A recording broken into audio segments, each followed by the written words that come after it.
Capítulo 1. Paulo, chamado para ser apóstolo de Jesus Cristo, por intermédio da vontade de Deus, e Sóstenes, nosso irmão, à congregação de Deus que está em Corinto, a vós os que fostes santificados em união com Cristo Jesus, chamados para ser santos, junto com todos os que em toda a parte estão invocando o nome de nosso Senhor Jesus Cristo, Senhor deles e nosso. Que tenhais benignidade merecida e paz da parte de Deus nosso Pai e do Senhor Jesus Cristo.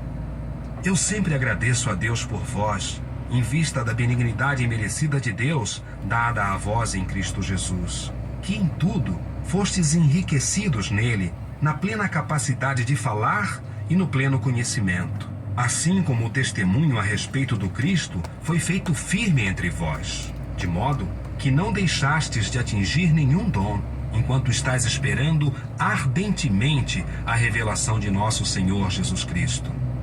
Ele vos fará também firmes até o fim, para que não estejais expostos a nenhuma acusação no dia de nosso Senhor Jesus Cristo. Fiel é Deus, por quem fostes chamados a uma parceria com seu Filho Jesus Cristo, nosso Senhor. Exorto-vos agora, irmãos, por intermédio do nome de nosso Senhor Jesus Cristo, que todos faleis de acordo, e que não haja entre vós divisões, mas que estejais aptamente unidos na mesma mente e na mesma maneira de pensar. Pois foi-me exposto a respeito de vós, meus irmãos, pelos da casa de Cloé, que existem dissensões entre vós. O que eu quero dizer é o seguinte, que cada um de vós diz: eu pertenço a Paulo, mas eu a Apolo, mas eu a Cefas, mas eu a Cristo. O Cristo existe dividido. Será que Paulo foi pendurado numa estaca para vós? Ou fostes batizados no nome de Paulo? Sou grato que não batizei a nenhum de vós, exceto a Crispo e a Gaio, para que ninguém diga que fostes batizados no meu nome. Sim, batizei também a família de Estéfanas. Quanto aos demais, não sei se batizei mais alguém.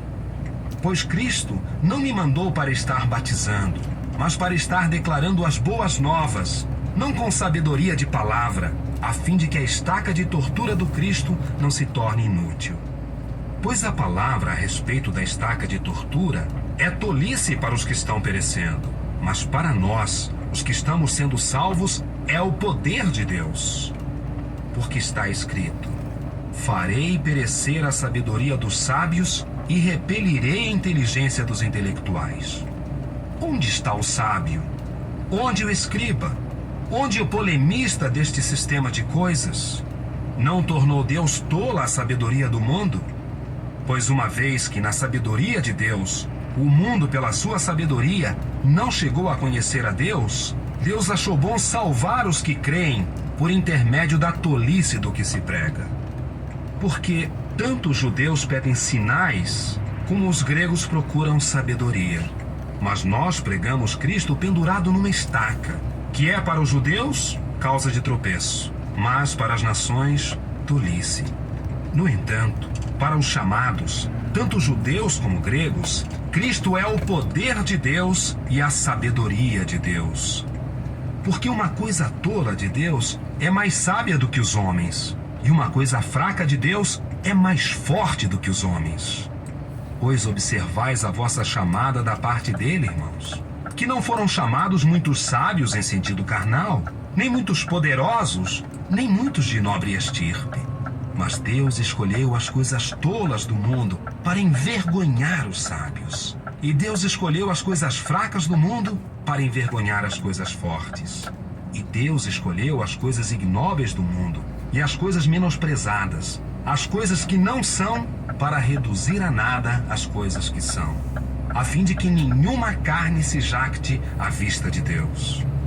Mas é devido a Ele que estais em união com Cristo Jesus, que se tornou para nós sabedoria de Deus, também justiça e santificação e livramento por meio de resgate, para que fosse assim como está escrito: quem se jactar, jacte-se em Jeová.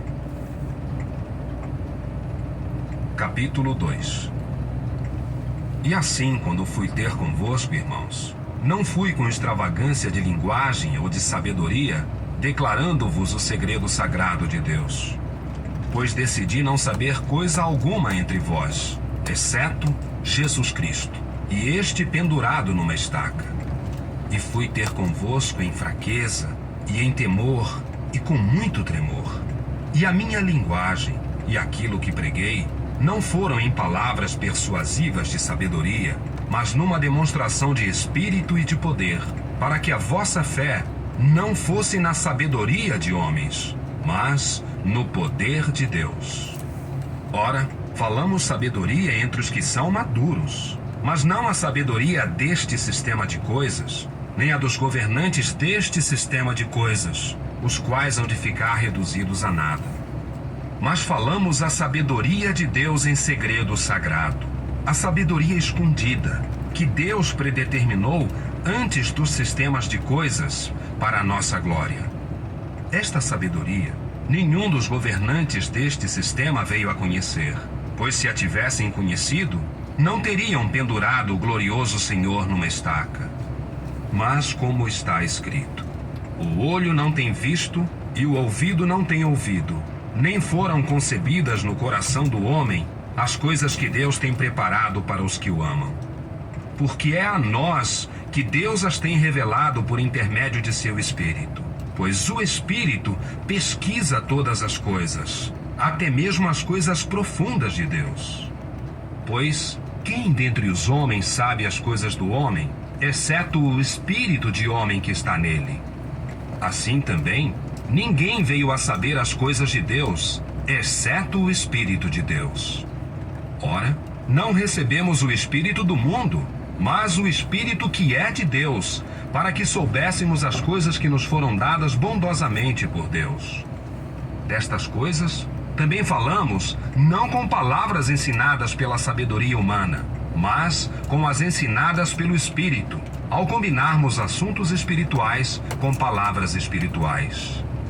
Mas o homem físico não aceita as coisas do Espírito de Deus, porque para ele são tolice, e ele não pode chegar a conhecê-las, porque são examinadas espiritualmente. No entanto, o homem espiritual examina deveras todas as coisas, mas ele mesmo não é examinado por homem algum. Pois quem veio a conhecer a mente de Jeová para o instruir? Mas nós temos a mente de Cristo.